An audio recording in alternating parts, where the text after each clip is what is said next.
Welcome to the Olive Shoots Family Podcast, where we talk about family and parenting, homesteading, and the things God is leading us towards. I'm Nathan. And I'm Brittany. We've been married for 3 years, have one little boy, and just got our first piece of land where we plan to build and start our homestead. We are passionate about the family unit and getting back to the basics of the way God created us to live.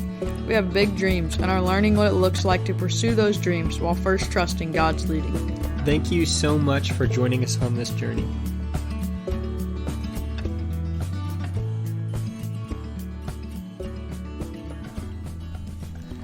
We've been holding on to some really exciting news for the past several months.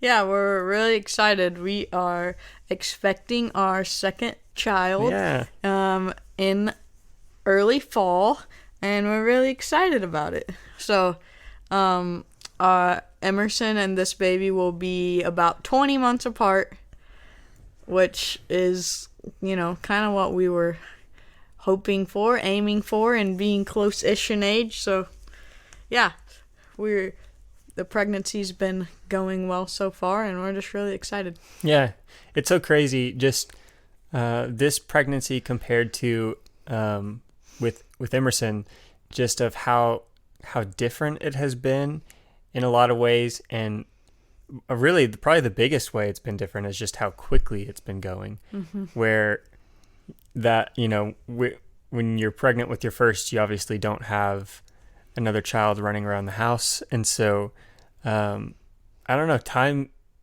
it's just going quicker. And that's what everyone tells you when you have your first kid, that it's just going to go by so quick. But I think it has been maybe more easily felt when we're counting down weeks in our mind already. And now it's just like, oh my gosh, we're already at this many weeks. Like we're already here. How did we get here so quickly? Yeah. And I think it's a lot of fun, and it's really exciting. But it's also been just, whereas there's so much excitement around your first child and having your first child, like there have been moments where I, at least for myself, have felt, oh yeah, like we have another one on the way, and it's not that I forgot we were pregnant or forgot we were having another kid, but it's just like the pace of life just goes by so quickly.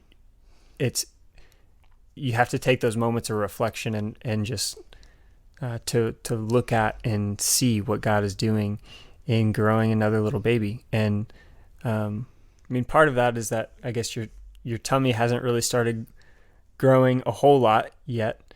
It has, but not up until recently, mm-hmm. I'd say. And then just, with it being number 2, it just feels a little different. I don't know if that makes sense. It definitely feels different.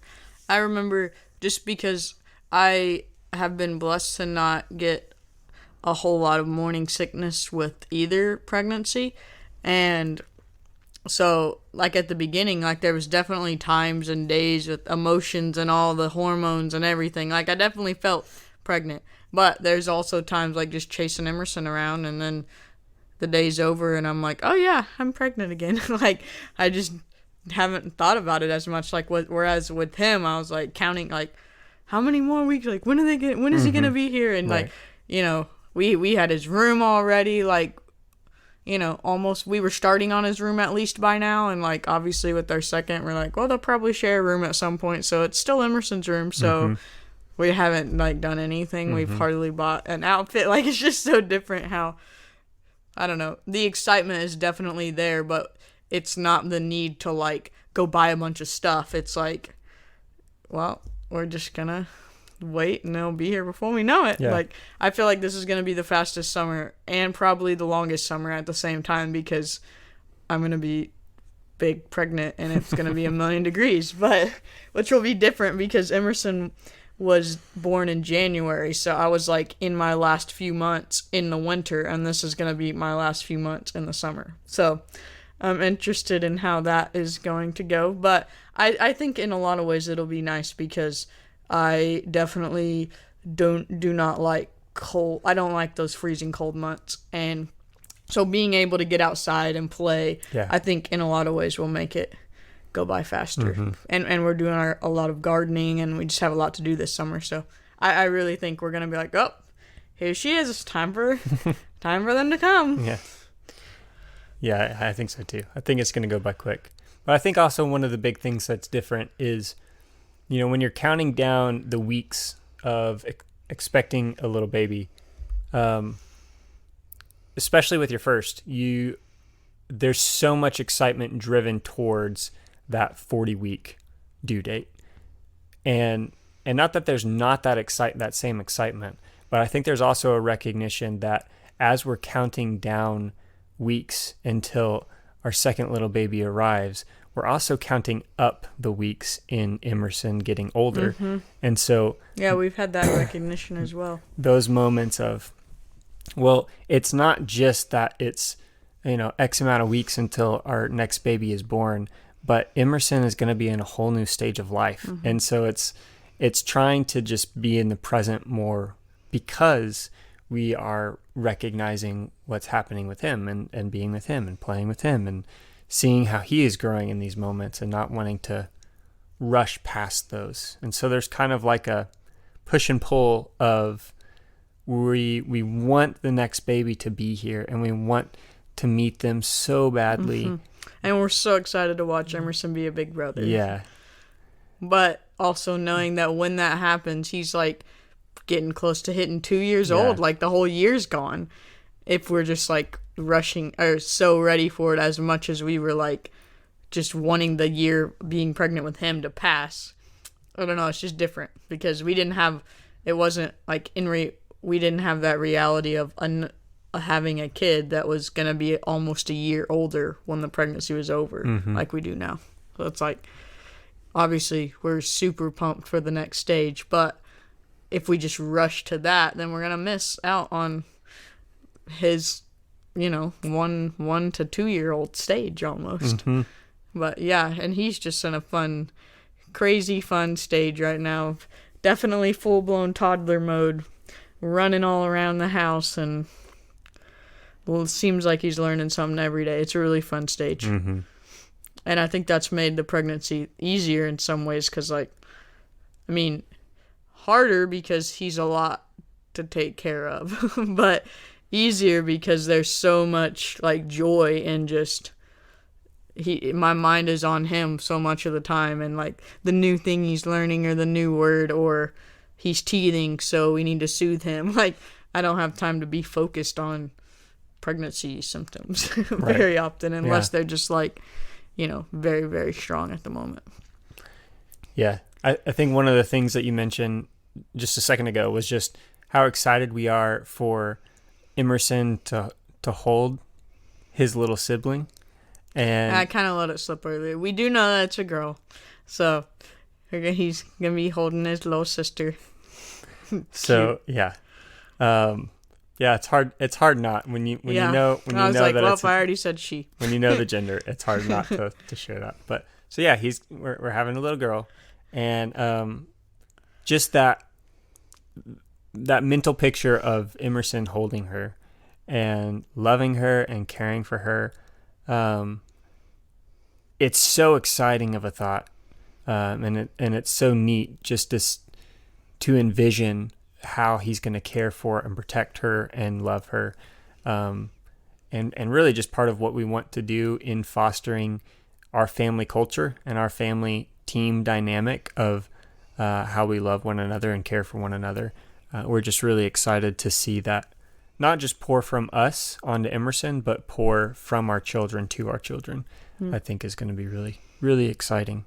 Yeah. And like we said, we're really excited that they're going to be close together. We had kind of talked about, I think before Emerson, we've said we want a big family, and we'll come back to that later of the why behind that. But, and then we had said we don't know how, and this is our wants, and we know that our wants are simply that, our wants, and they might not be what's best or what God wants. So it wasn't we're saying this because we know it's going to happen. It was just and if it went our way, and this is kind of what we think we would want, and we had hoped that our first two would be pretty close together. My little brother is 21 months younger than me, and we've just had a really good bond and relationship, and so that was something we had desired. But then after having Emerson, I remember those first few months for sure being like, yeah, I don't know.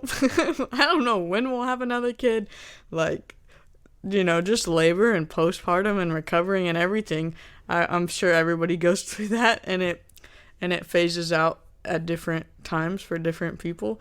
We natural family plan and just track each month, and so obviously when it came to the time where we're like, okay, we had kind of said probably around his first birthday we would be okay with the idea, and also knowing that it could happen any time before that, and it might not happen in our timing at all. It might be months later, like. Mm-hmm.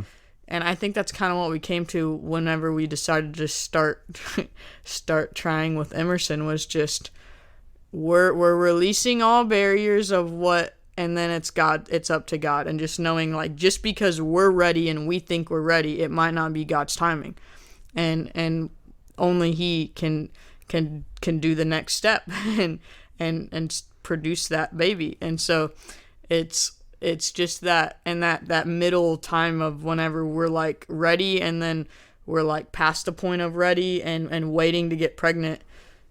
It's definitely just a time of intense trust, and then the ups and downs of the month, and like, oh, are we gonna get pregnant this month? And then, nope, not this month. And just that whole time of trusting. I think it's just I know for some people it's months and months and months. It's really difficult. And I know that just, I think, brings us closer to God, and also helps us. It's also just such a realization of we can only control so much in every aspect of our life. And I think that it's a natural human instinct to want to control everything. Mm-hmm. And even when you know how to get pregnant, and you still can't do it all. And I think that's just a picture of every area in our life. We can only do so much, and it is our job to do so much, but then it's our job to also trust God with the results, and to trust God with what He does with what we do. Yeah, absolutely. And Brett mentioned it, that we also want to talk about kind of why we want to have a big family, and we'll get to that later, but this kind of ties into that, and just why we want two kids so closely together is, I remember several months ago, Britt came to me, and she had listened to a podcast or read a book or done something where she heard just this. I think it was a podcast where she had heard just a lot of the times people, when they see a big family or a large family out in public together, and people will make comments of, just passing by comments, and sometimes comments not even intentionally mean or intentionally hurtful, but they'll just say things like, well, how do you manage it all? Like, how do you, like, I can't even imagine a big family. I can't imagine keeping up or putting up with that many kids, or God, you must have a stressful job, or I can't believe you're able to do that. Or just these little comments that in and of themselves, I don't think are hurtful, or I don't think are intentionally mean or ill-willed. Mm-hmm. But at the heart of them, it's what they're really saying is the amount of kids that you have, or the family that you have, is really more work than it is blessing. And to just think, and I don't know if they even realize it like that either. Exactly, and that's what I mean. It's not intentional at all. But when you think about it in the context of, I don't know how someone could have a large family. When I think from the perspective of us and wanting to have two kids back to back, is that, yes, it is a ton of hard work. It's a ton of hard work for one child, let alone two under two, or two right around two. And it is difficult, and I don't think anyone is negating the fact or saying anything otherwise that it's easy to have children, because it's not. And every parent ever knows that it's not Yeah, easy no to matter have how kids. far spaced they are, how many you have, or Right. any of that. Yeah. But I think when you see past just the difficulty of the moment, that there is such deep blessing, that there is a deep well of joy and lifetime change and benefit that comes from seeing your children love one another, love you, be loved by you, and ultimately to see them one day love Jesus and to know that they are loved by him. Yeah. And that changes everything. And it reminds me of just stories, even just in life, of just like business, of if a businessman came and told you, like, I can guarantee that in 5 years you'll be making $1 million a year, but for the first 5 years you have to do everything I say, and you are paid minimum wage. Like, to see that investment and know it's going to come to fruition, it's worth those 5 grueling years of hardship to make it to that successful point in business, or whatever you want to call that. And just that investment and growth of something, we see that in more than just business, of investing in, your 401k, and just all the numbers and statistics of growth that we can see in our life outside of spiritual blessing or family blessing.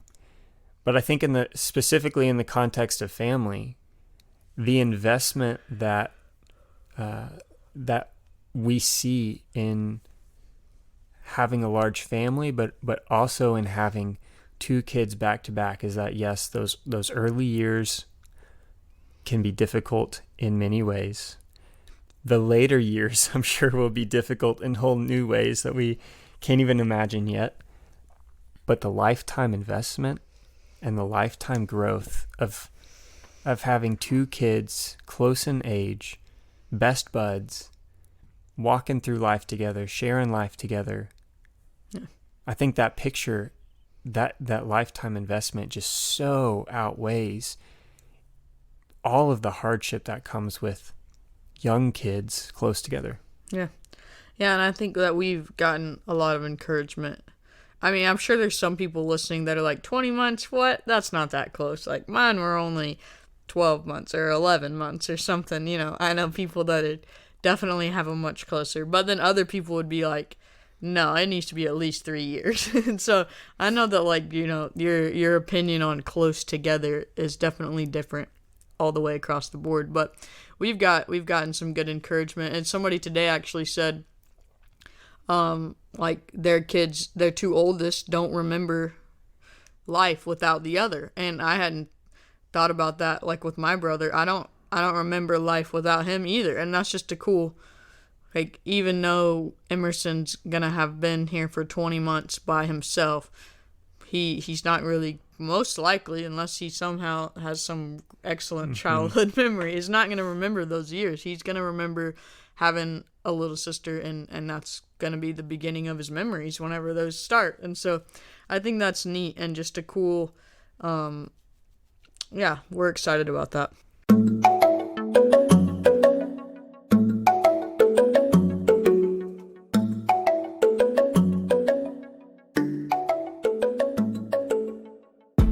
Chasing a toddler around, maintaining the home, and starting homestead projects keeps us busy.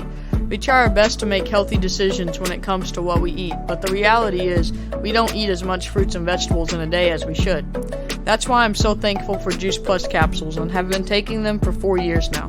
They help bridge the gap, adding what's missing from my diet with whole food nutrition. These capsules are sourced from the purest ingredients, the highest quality fresh fruits, vegetables, berries, grains, and oils. Some of the benefits I notice is I get sick less often, I have more energy, and I know I'm supporting my gut health and my immune system. I'm so thankful for this product, knowing I'm getting more of the nutrients I need on a daily basis in the midst of the busyness. If this sounds like something you would be interested in, I'd love to tell you more about it. Email me at brittany@oliveshoots.co, and you can also check out the products and find out more info by clicking the link in the show notes.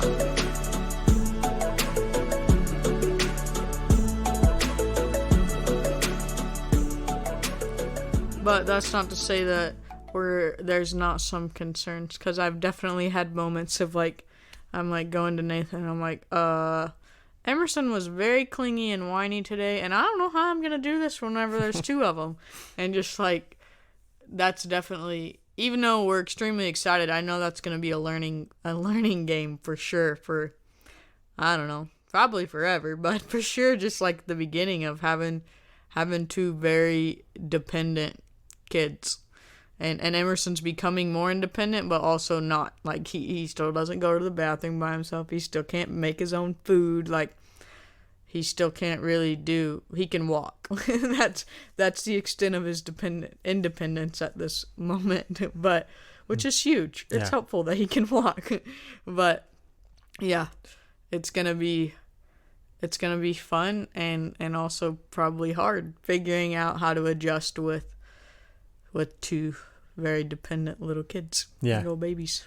Yeah, definitely.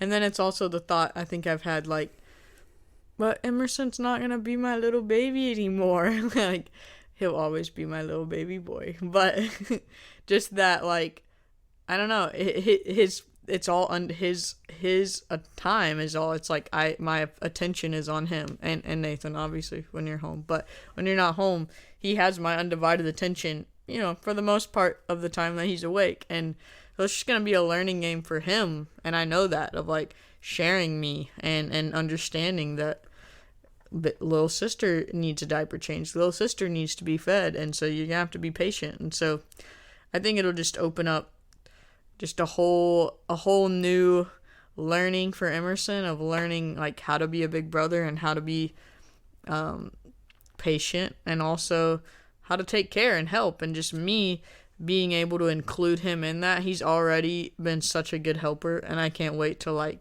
be able to include him in the things he's able to help with, bringing me a diaper or whatever little thing that he feels helpful in. I think that's going to be fun. Yeah, I think specifically, like specific reasons, those are the kind of things why we want them close together, is because we want him to, at a young age, to help with his little sibling, to help in helping the family, to love his siblings, his little sister. So I think specifically for us, why we want two close together is because we just have those. We want Emerson to share the joys of loving someone else from a very early age, other than mom and dad, and knowing that those are going to bring new challenges. And I think just as we talk about what we want for our family, and just like Britt said at the very beginning, these are just what we want for our family. What we think we want. What we think we want. Yeah. That's an even better way of putting it. We don't know if this is exactly what God has planned for our family down the road and what that will look like for us. But I think one of the key things to remember is that God is at work in shaping the vision that we have for our family. And that completely changed 2 years ago for us. We have an earlier episode talking about our mission and vision, our mission and values, where we kind of shaped what we wanted our family to look like in light of what God was putting on our heart and leading us towards. And I think there's a good chance that will mold and grow as our family grows and changes, that God will continue to form and shape our hearts in new directions. And I don't think it's going to change drastically. I mean, our first family mission statement is to know and trust Jesus more and more. So I don't think that's going to change. No, it shouldn't. But yeah, that won't. But it could shape. It could grow in new ways that we didn't see. Where maybe the main point stays the same, but there's new sub points that are added that help further focus our attention and direction towards something different. Mm-hmm. And so as our vision for what our family looks like grows and changes, as God changes our hearts and puts things on our hearts and minds, that what we envision our family to be could grow and change along with that. And same goes for you all, for everyone listening, for all of us here, that as God has put this on our hearts, a desire to have a large family. I mean, we believe that originates from Him. That He may not have put the same desire in your life or in your family. Maybe you're a single child family where you have one and that's all you want to have, or no children, or maybe you're going to double what we have. Who knows? But, just that it's not about having a big family or having kids close together or having XYZ is what you need to do to follow in what God has for you. But it's in answering and following in what He has put on your heart and what He has called you towards and what He desires for you.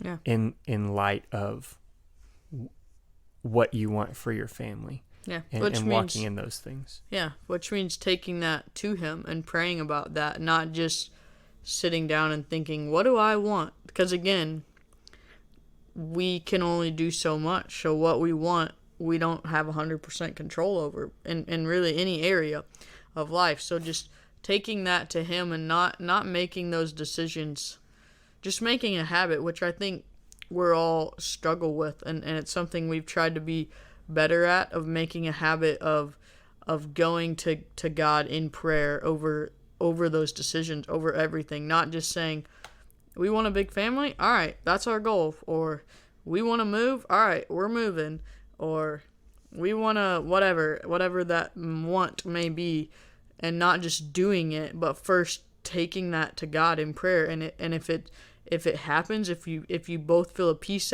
about it, and you didn't pray about it and feel like, oh, maybe that's not the direction God was leading us in, then maybe that is something God wants for you. But if it's praying about it and then coming back to talk about it, and y'all are on a different page, or you are on the same page but it's not the page you thought you were on, like just getting better at taking all of our wants, all of our desires, all of our life changes that we think we want to make to God in prayer before we just make a decision.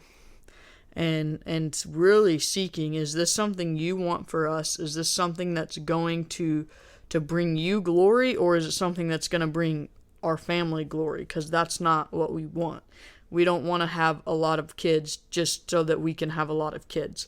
We want to have kids because we want our family to be a picture of the gospel to the world around us, and we want to raise up little world changers that are going to go have families that are a picture of the gospel to the world around them. And that's our passion for having a big family. And again, if that happens through adoption, or that happens through biological birth, or that doesn't happen and God's like, you know what, 3's plenty, and I'm going to use y'all in your church, and you're going to, or on your street, and that's, you're going to minister to those kids, and those kids are going to become like your, like, we don't know what that looks like. Right. But the mission and the goal is we want to raise kids or disciple kids, whether that's ours or somebody else's, in a way that they are growing up and being spreaders of the good news to the people around them, and it's just a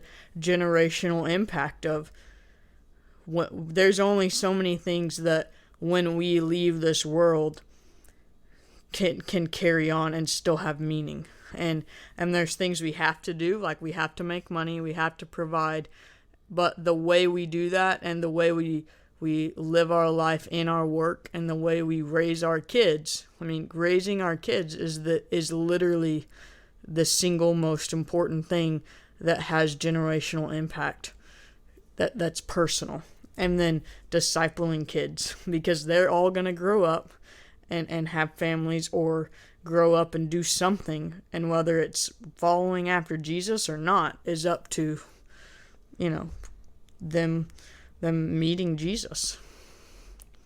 Yeah, absolutely.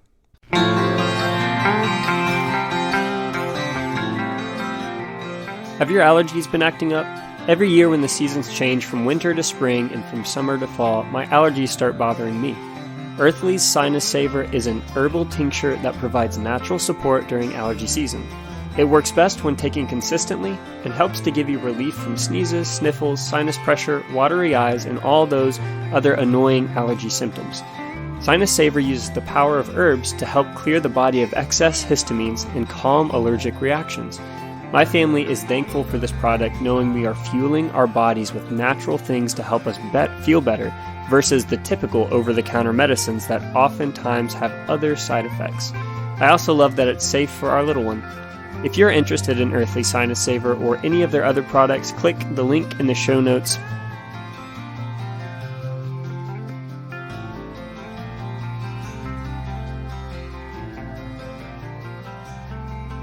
I think the reasons why we want a big family can really fall down to two things. And Britt mentioned one of them is that we believe that children can change the world. And that there is, I don't know, maybe a common feeling or a common thought that the next generation of kids are just going through so many difficult things, and that this world, it sometimes it can feel and seem to just be spiraling downward, and that the next generation is even worse than my generation, and my generation maybe was probably worse than the generation before me, and just that there's this feeling of what is our world coming to, and how worse off are these next group of kids coming into the world.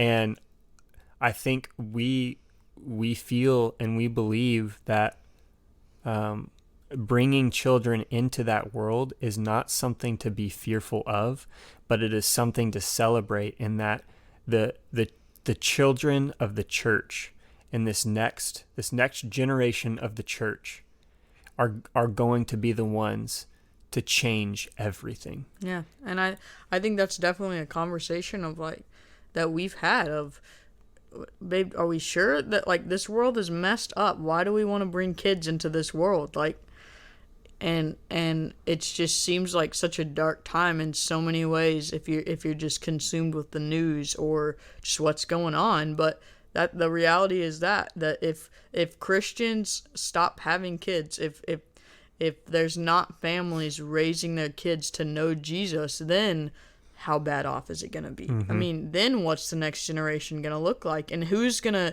to continue that, you know? And not that like it's on us. If we don't have kids, then Jesus is going to stop. I'm not saying that, but as a whole, Christians, if we're not pouring into the next generation in some way, whether it's our own kids or not, and that like that's on us to continue to tell the good news. I mean, it just reminds me of we've been reading through the Bible and from the beginning, and it just reminds me of Exodus and Leviticus, like the whole first 4 or 5 books of just constantly saying to the people, tell your kids what God has done. Remind your kids how he brought us out of Egypt. Remind your kids. Tell the stories. Tell the stories. Tell the story. Set up an Ebenezer, and when you pass it, tell the story. And if we're not doing that to our kids and to other kids, then we're dropping the ball, and it stops with us. And like what that's we have such good news that it can't just stop with us. And we can't just not have kids out of fear. We have to have kids and then raise them to be those mighty warriors and to be those lights in the dark world and to be those real truth, God truth bearers and bringers to the people around them. Yeah. To be world changers. Yeah. To believe that they are going to be the ones to do more than we ever could. Even when it scares the crap out of me. Yeah.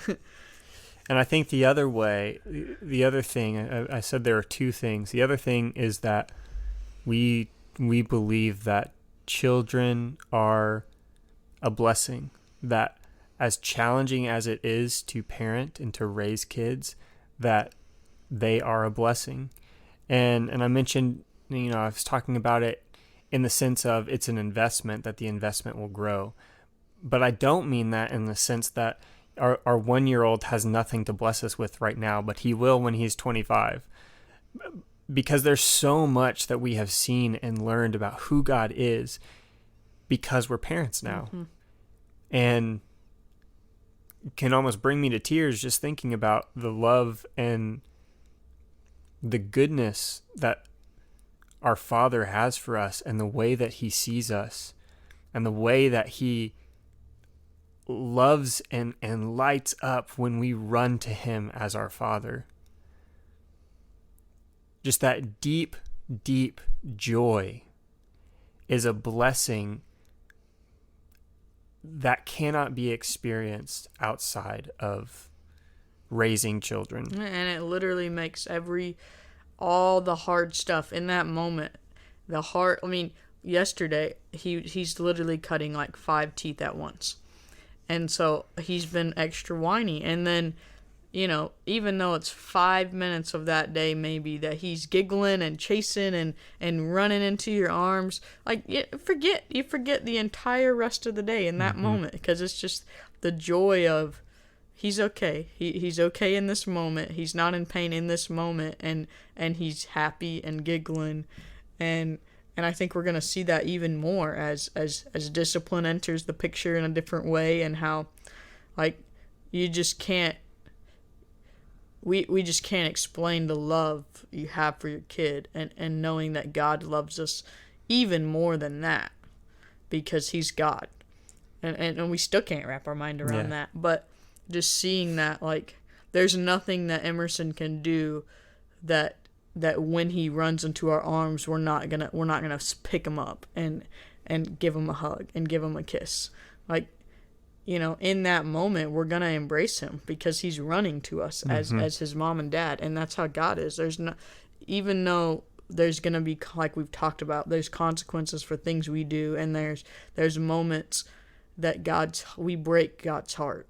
In the moment that we turn and run to him, there's nothing we could have done that's gonna make him not embrace us. He's still there, and he's still embracing us. And just that image is so, it's not something we've ever pictured or thought of until now. And just to think that it's even greater than what we're experiencing because he's God. Yeah. And so those two things, that children are a blessing and that they can change the world. We feel like for us that we fully want to step into that we want as much of it as we can get. And so we're going to have 52 kids. Not that many. Okay. We want a big family, whatever that looks like. And, and we've talked about adopting and fostering and just being open to whatever that is. And I don't know. Yeah. Yeah. But just, we want that blessing, and we want to be a part of God changing the world through the next generation. And I think that's why we care about family ministry and kids ministry at church. It's why we obviously care about family and parenting and kiddos and all these things. And we love sharing life with other couples who are stepping into parenting and going through these new seasons of having their first baby. And just, I think those conversations that we get to have with some of our friends who have just had their first baby, we eat those up. We love them so much because we get to see other couples understanding this blessing and this joy of parenthood, and also get to walk with them through the weight and the responsibility of, okay, but now what? Now what do we do? We've had our baby, and now how do we lead them well? And just having those conversations with them, because we're in the beginning thick of it as well. Oh yeah, absolutely. Not that we have it figured out, but we're just definitely passionate about the family unit, and know that despite church is extremely valuable obviously very much believe in the church and in corporate weekly worship, but the family unit is where the influence of parents is just insane.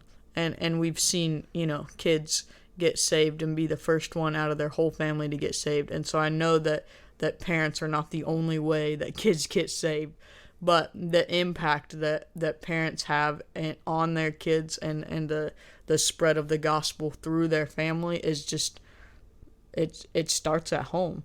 And that influence is built at home, because church is only there once a week. Yeah. I want to close out on this. It's a psalm that we've talked about multiple times. We've read a couple times pieces of it. One of our t-shirts is based on this verse.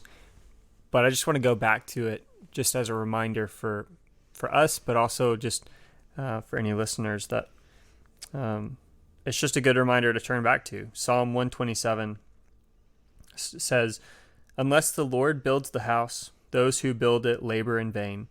Unless the Lord watches over the city, the watchman stays awake in vain. It is in vain that you rise up early and go late to rest, eating the bread of anxious toil, for he gives to his beloved sleep. Behold, children are a heritage from the Lord, the fruit of the womb a reward. Like arrows in the hand of a warrior are the children of one's youth. Blessed is the man who fills his quiver full of them. He shall not be put to shame when he speaks with his enemies in the gate." And I think that's just such a good verse, such a good psalm, that when we think about the blessing and the capabilities, the world-changing capabilities that our kids have, that number one, blessed is the man who has a quiver full of children. And they are being sent out in the hands of a warrior. That truly blessed is the man who has a large family and who sends them out in a way that is going to be used by God.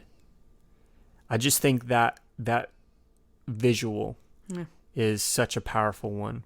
And it's one that we should look to often as parents. And I like the first part of that as well. Unless the Lord builds it, then those who build it labor in vain. And I think that ties into so many things, but specifically in kids. And we've talked about why we want a big family, but unless the Lord is building our family, unless we are looking to him in that, then it's in vain. It's in vain that we do anything if it's not him leading it. So I think that's just like it's ultimately God's plan is what we want for our life. Yeah. And that's what we should all strive to seek after, is what is God going to build, because I don't want to waste my time building something that's just a waste of time. Yeah. And we want to build a family because God is building our family, not us building our family. Yeah, exactly. And so I'm going to kind of end this episode a little bit different than normal. I usually talk about follow us on social media, comment, and all those things, and that's still great. I hope you do that, and I hope you follow us and support us in all the different ways. We love that, and we love hearing from you guys. But I want to end this one differently, because I think just reflecting on this psalm can be so powerful for you and your families, that I want to give all of y'all a challenge to just go to your spouse this week, or go to your girlfriend or boyfriend if you're not married yet, or whatever this looks like for you in your life, to really reflect on. And if you are dating or married, do it with your partner or spouse, and just reflect on, what is the Lord trying to build in our house? What is he trying to do in our family? What is he trying to build in our marriage? What is he trying to build in our relationship? What is he trying to build with our kids? What is he wanting to do in our lives? And to fully step into that, knowing that if the Lord is the one who is going to build it, it is going to be grand. and it is going to be greater than you can imagine. And even if that involves things that might make you uncomfortable or might challenge you and stretch you in new ways that are frankly scary or intimidating, that to trust in the outcome, that those who fear the Lord are blessed. And those who walk in step with the Lord and trust in him and believe who he says he is and do the things he says to do, then that leads to the fullest life imaginable. And for some of you, maybe that means a life of celibacy and never getting married at all. And for others, maybe it means a life of, the biggest family imaginable, with kids and kids and kids and everything in between. But to seek after what is the Lord building, and let's walk into that full force, full speed ahead. So I want to end with that this week, praying for all of you, and I hope that God just reveals that vision for you, for your family, for your spouse, and for your kiddos. Thanks, guys. See y'all next week.